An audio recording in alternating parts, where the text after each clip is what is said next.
बड़ी खबर आपको बता दें, अग्निवीर भर्ती योजना पर रक्षा मंत्री राजनाथ सिंह का बड़ा बयान आया है। उन्होंने कहा है कि जरूरत पड़ी तो हम इसमें बदलाव के लिए भी तैयार हैं। ये बड़ा बयान उन्होंने अग्निवीर भर्ती योजना को लेकर दिया है। सेना के जवानों को 5 वर्षों में बहुत ही नजदीक से देखने का मिला है। हमारी तीनों सर्विसेज, चाहे वो आर्मी हो, नेवी हो अथवा एयरफोर्स हो, और यहाँ तक कि पैरामिलिट्री फोर्सेस के लोगों को भी करिश्मेटिक काम करते हुए मैंने प्रत्यक्ष अपनी आंखों से देखा है, क्योंकि होम मिनिस्टर के रूप में भी मैंने अपनी रिस्पॉन्सिबिलिटी निभाई है। मैं कह सकता हूं कि अपने सेना और सुरक्षा के जवानों के ऊपर हमें नाज है। इस सच्चाई को सभी स्वीकार करेंगे कि सेना में यूथफुलनेस होनी चाहिए। सामान्यतः एज 30, 35, 40, 45, 50 ये हमारे सेना के जवानों की रही है। लेकिन जब हमारे 18 साल और 20 साल के जवान जाएंगे वहां पर अग्निवीर के माध्यम से, तो मैं समझता हूं कि जोखिम उठाने का, रिस्क उठाने का जो एक जज्बा होता है जवानों के अंदर कहीं कुछ अधिक होता है, वो जज्बा भी उठाएंगे।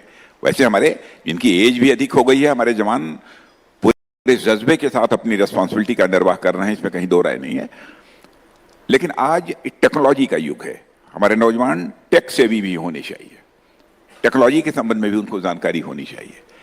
ऐसे नौजवानों की भर्ती हम अग्निवीर के माध्यम से कर रहे हैं और उनके फ्यूचर के साथ भी हम किसी भी सूरत में खिलवाड़ नहीं होने देंगे, इस बात की पक्की गारंटी है।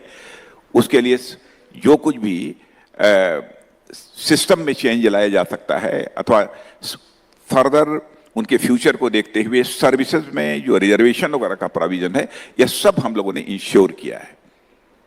और कहीं पर यदि कोई ड्रॉबैक इसमें हमको दिखाई देगा तो उसमें सुधार करने के लिए भी हम पूरी तरह से तैयार हैं।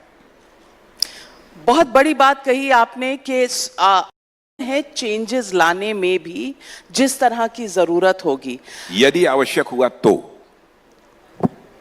बहुत मुझे लगता है कि बड़ी हेडलाइन है ये कि आवश्यकता पड़ने पर सुधार और चेंजेस होते रहेंगे और जवानों की बेटरमेंट का पूरी गारंटी सरकार लेगी। तो सुना साथियों, आपने रक्षा मंत्री का कहना है कि जो भी बदलाव करने होंगे वह हम अग्निपथ स्कीम में करेंगे। अंदरूनी खबर यह है कि पहले जो अग्निपथ योजना में 25% को पक्का करने की और 75% अग्निवीरों को घर भेजने की बात कही जा रही थी, अब इस पॉलिसी में सरकार जल्द ही बदलाव कर सकती और एक बार सभी अग्निवीरों को यानी 100% अग्निवीरों को 4 साल के बाद घर भेज दिया जाएगा। उसके बाद भारतीय सेना द्वारा नई रेगुलर भर्ती निकाली जाएगी, जिसमें केवल उन अग्निवीरों का असेसमेंट लिया जाएगा और दोबारा से एग्जाम होगा जिनकी 4 साल के सेवा के बाद सेना से बाहर किया गया था। और इस एग्जाम में जो अग्निवीर टॉप करेंगे उन 25% अग्निवीरों को सेवा में दोबारा भर्ती किया जाएगा। तो यह बदलाव जल्दी देखने को मिल सकता है। यह थी अग्निपथ स्कीम पर बड़ी अपडेट। वीडियो को शेयर कर दें। जय Hind. For more updates, subscribe to our channel and enjoy watching the videos.